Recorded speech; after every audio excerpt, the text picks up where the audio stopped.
ကဲတော့အားလုံးပဲမင်္ဂလာပါကျွန်တော်မောင်မတွေကျွန်တော်အခုပဲအလုပ်ကနေညာတိုင်းဆင်းပြီးတော့ပြန်လာလဲလမ်းမှာပဲရှိသေးတယ်ဆက်စောရတယ်ကျွန်တော် YouTube မှာရော Facebook မှာရောကျွန်တော်ရေးသားဖော်ပြထားတယ်ဒါကကျွန်တော်အကြောင်းပဲပြောနေရမို့အဲ့တော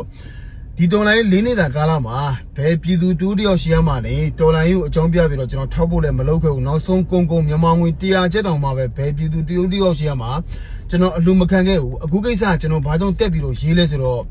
့ဒီစစ်တပ် lobby ကျော်စိုးဦးတို့ဇော်ဖိုးကြီးတို့ဇင်ဦးတို့ဟာအခုမှမဟုတ်ဘူးကြံခဲ့တဲ့တပတ်လောက်ကတည်းကမုံရွာဒီကောင်တွေလေရင်နဲ့သွားပြီးတည်းကဒီကောင်တွေနောက်ကွယ်မှာဘာတွေရှိနေတော့မသိဘူးဒီကောင်တွေရွယ်ချက်ရှိနဲ့ PDF တွေတော်လိုင်းတပ်ဖွဲ့ဝင်တွေကိုစိန်ခေါ်ပုတ်ခတ်ပြီးတော့ဒါစော်ကားပြောဆိုတာကျော်စိုးဦးဆိုရင်အဲ့ဒီထဲမှာအဆိုးဆုံးပဲမင်းတို့ PDF တော်လိုင်းတပ်ဖွဲ့ဝင်အလောင်းတွေကိုချွင်းနှင်းမြင်ထဲမှာရေမျောပြမယ်တော့ဒေါင်းမဒီကောင်အားမရသေးပဲနဲ့ဟိုအဲ့ဒီမုံရွာပြန်လာတဲ့လမ်းမှာဆိုရင်လည်းမင်းဦးမင်းစောငါတို့ဦးငါတို့စော်မဲတန်ချက်ကကားနဲ့ငါတို့ကပြန်လာတာဆိုပြီးတော့ဒီကောင်ဇက်တိုက်ကိုဒီကိစ္စတွေကိုဒါလိုင်းပေါ်တက်ပြီးတော့ဒါတော်လိုင်းတပ်ဖွဲ့ဝင်တွေကိုစိန်ခေါ်ပုတ်ခတ်ပြောဆိုတဲ့ဒီအပြူမှာပဲမနေ့ကဆိုရင်လည်းအားလုံးသိတဲ့အတိုင်းပဲဒါ PDF တော်လိုင်းတပ်ဖွဲ့ဝင်တွေမဟုတ်တော့ဘဲနဲ့အခုဆိုရင်သူ့ရဲ့မိသားစုဝင်ကိုလည်းဒါထိပါလာပြီးဆိုရင်တော့ NLD ပါတီဝင်ကိုယ်စားလှယ်လောင်းတွေရဲ့ဒါမိသားစုဝင်တွေဆွေမျိုးတွေကိုလည်း CD လိုက်ဆွဲပြီးတော့တုတ်တင်ရှင်းလင်းမယ်ဆိုပြီးတော့ဒီကောင်ကိုယ်တိုင်ပြောခဲ့တဲ့စကားဒါလွန်သွားပြီပေါ့နော်အဲ့တော့ကျွန်တော်ကပြောချင်တာကကျွန်တော်ပြောရင်လည်းမမရဲ့စကားလုံးတွေပေါအောင်တော့မယ်ကျွန်တော်တခါမှမိဘပြည်သူတွေရဲ့အခုတော်လိုင်း၄နှစ်တာကာလမှာတော်လိုင်းကိုအကြောင်းပြပြီးတော့ကျွန်တော်ထောက်ဖို့လည်းမလုပ်ခဲ့ဘူးအလုပ်လည်းမခံခဲ့ဘူးဒါပေမဲ့ဒီတစ်ခါတော့ကျွန်တော်မော်တော်မားတွေကျွန်တော်ဝင်းရံပေးပါဘယ်တော်လိုင်းတက်ဖို့ဝင်မစိုးဒီလိုမျိုးအမျိုးရုပ်တွေကြော်စိုးကတော့ထိတ်ဆုံးပါဘောနော်ကြော်စိုးမှမဟုတ်ဘူးဒီဇော်ဖိုးကြီးကြော်မျိုးမင်းဒီဒဇင်ဦးအများကြီးရှိတယ်အဲ့ဒီကောင်တွေနဲ့တကောင်းကောင်းကိုရှင်းလင်းတုတ်တင်နိုင်မယ်ဆိုရင်ကျွန်တော်ကတော့တက်နိုင်တယ်လို့ဒါကျွန်တော်တော်လိုင်းမိဘပြည်သူတွေဝင်းရံနေမိဘပြည်သူတွေထိုင်ထန်ကိုကျွန်တော်ချင်းမိမှာပဲနောက်ဆုံးကုန်းပြတော်လိုင်းတက်ဖို့ဝင်နေမဟုတ်ဘူးရက်ွက်ဒီမျိုးတွေကဒီမျိုးနဲ့အလိုက်မှာရှိတဲ့မျိုးတွေမှာရှိတဲ့နောက်ဆုံးလူမိုင်းအဖွဲ့တွေကရှင်းလင်းတုတ်တင်ခဲ့ရင်တော့မှပဲကျွန်တော်ဘက်ကဓာတ်ရိုက်ဆက်သွယ်ပြီးတော့ထိုင်ထန်ကိုကျွန်တော်ချင်းမိမှာပဲအဲ့တော့ဒါကျွန်တော်တခါမှအကူအညီမတောင်းဘူးအခုလဲကျွန်တော်ကိုလာပြီးတော့လှူပေးဖို့ကျွန်တော်ပြောတော့မို့တော်ရန်ကြရင်ပြောဦးမယ်ဟာမင်းတို့ကောင်တွေကဒါ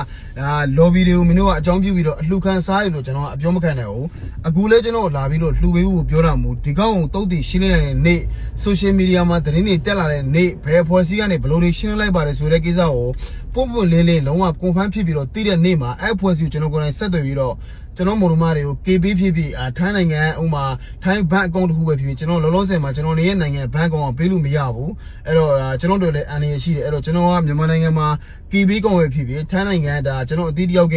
ထိုင်းဘဏ်အကောင့်ပဲဖြစ်အဲ့လောက်ကိုကျွန်တော်ချပေးမယ်နောက်ဆုံးတည်းအဲ့တော့ကျွန်တော်မော်ဒမားတွေဝင်းရတဲ့အပေါ်ပိုင်းမူတည်တယ်ကျွန်တော်ကိုယ်တိုင်လည်း350 300ဖြစ်ရင်လည်းဖြစ်မယ်ကျွန်တော်ကိုယ်တိုင်လည်းမတည်မယ်အဲ့တော့ဘာကြောင့်ကျွန်တော်ဒီစကားကိုပြောလဲဆိုတော့ဒီကောင်တွေအမျိုးမျိုးအောက်တန်းစားတွေရဲ့ကျွန်တော်လူချင်တာစစ်ခွေးစေကုံမကောက်လို့အယောင်90ကိုတုတ်တင်ရှင်းလင်းနိုင်တဲ့ဒီလိုမျိုးအကြမ်းဖက်စစ်ကုံစီကိုထောက်ခံနေတဲ့ lobby ဒီကောင်ကိုရှင်းလင်းတုတ်တင်နိုင်ရင်ပြည်သူလူထုကိုနှစ်တူကသတင်းမှားဝါရမိုင်းတွေဖြန့်ပြီးတော့သတင်းအစိတ်ခန့်နေဒီလိုမျိုးကျွန်တော်တို့အောက်တန်းသားအယိုးကိုက် lobby ဒီကောင်ကိုရှင်းလင်းတုတ်တင်နိုင်ရင်ကျွန်တော်တို့ပို့ပြီးတော့တန်တယ်လို့ကျွန်တော်တို့ပြောချင်တယ်အဲ့တော့ကျွန်တော်အလုတ်ကပြန်လာတဲ့လမ်းမှာကားမောင်းနေရင်းနဲ့ကျွန်တော်ဒီလောက်လေးပဲပြောချင်တယ်အသေးစိတ်ကတော့ညကြရင်ကျွန်တော်ညကြရင်ထည့်ပြီးတော့ပြောပြမယ်လောလောဆယ်မှာကျွန်တော်ပြောတာကျွန်တော်ရှင်းအောင်ပြောချင်တာကျွန်တော်အလှူလဲမခံဘူးနော်ဒီကောင်တွေဘုံမအောက်တန်းသားတွေကောင်အရင်ပြုတ်ပြီးတော့ခွက်ခုံနေပါစေစကားကိုလည်းကျွန်တော်အပြောမခံချင်ဘူးဘယ်အဖွဲ့အစည်းမဆိုဘယ်လူမိုင်းအဖွဲ့မဆိုဘယ်တော်လိုင်း PDF အဖွဲ့အစည်းမဆိုကြိုက်တဲ့နောက်ဆုံးစစ်ကောင်တွေကတို့ချင်းချင်းပြန်ပြီးတော့တုတ်တင်ရှင်းနေတယ်အဲ့ဒီအဖို့ကိုကျွန်တော်မရရအောင်ဆက်သွယ်ပြီးတော့ထိုင်းတန်ကိုချင်းမြမှာဘာကြောင့်လဲဆိုတော့ဒီကောင်စော်ကားတာတော်တော်လေးကိုများနေပြီအဲ့တော့မေတ္တမင်းဝေါစားတာခွေးမာသာကြုံစိုးမင်းနေမဟုတ်ဘူးနော်မိမိသားစုအပါဝင်မင်းနဲ့ပတ်သက်ကြောင်းတွေခွေးကြောင်သားဇော်ဖိုးကိုသမင်းကြော်မှကြောက်เสียတက်ကိုမှတစီဦးကြော်မျိုးမင်းနော်နောက်အများကြီးရှိသေးတယ်ပိုင်ရဲကိုမင်းတို့မှလေတိုင်းပုံမှာဟိုဘောပြားမှရှိသေးတယ်ဘယ်လိုမှလဲဟို prime media စူးဆိုတဲ့ကောင်မလားသူဘောပြားမှရှိသေးတယ်မင်းတို့အများကြီးရှိသေးတယ်အောင်မင်းနော်မင်းတို့အကြမ်းမဲ့စစ်ကုံစီစစ်ခွေးတဲ့လက်အောက်ခံ lobby တွေကလက်ချိုးယူလိုက်ရတယ်ဆယ်ရောက်မပြည့်ဘူးအဲ့တော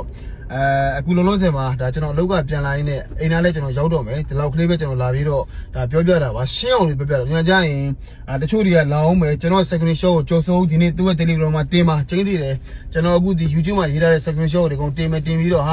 ာနေပိတ်တွေကတော့ခွက်ခေါက်နေပြီငါ့ကိုအကြောင်းပြပြီးတော့ခွက်ခေါက်နေပြီပြောမှစီလို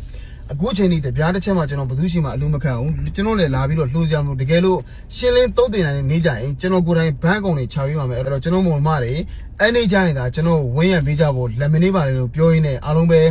ကျွန်တော်အလုပ်ကပြောင်းတဲ့အချိန်ဆိုတော့ညကြရင်တော့တန်းနိုင်ပြီးကျွန်တော်ဗီဒီယိုဖိုင်လေးစူးစမ်းပြီးတော့တင်ဆက်ပေးပါမယ်အဲ့တော့အမေသားသမီးမိဘပြည်သူမောင်နှမတွေစိတ်ချမ်းသာခြင်းကိုယ်ကြီးကျမ်းမာခြင်းများနဲ့ပြည့်စုံကြပါစေ